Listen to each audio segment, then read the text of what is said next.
Nous sommes dans l'année du jubilé et l'année de l'espérance.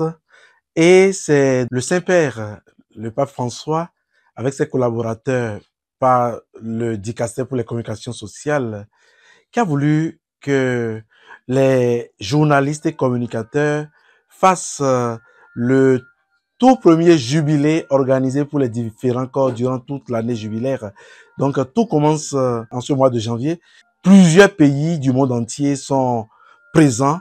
De l'Afrique, il y a eu 10 pays, dont le Bénin. Donc, c'est un insigne honneur pour nous que le Bénin soit compté parmi les 10 pays qui représentent valablement l'Afrique.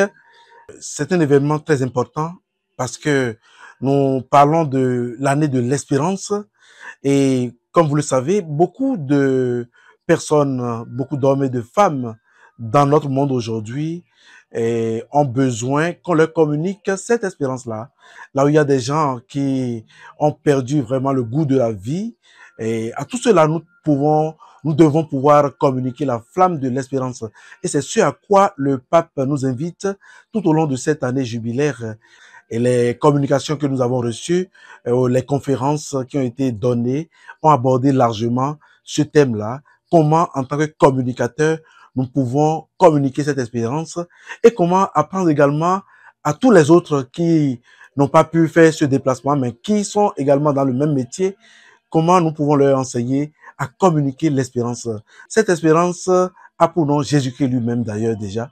Un jeune qui en arrive à prendre la route de la Méditerranée, à prendre une destination inconnue et incertaine, c'est sûr que quelque part, il est arrivé à bout, dans le désespoir, dans l'angoisse, et l'avenir semble sombre pour lui.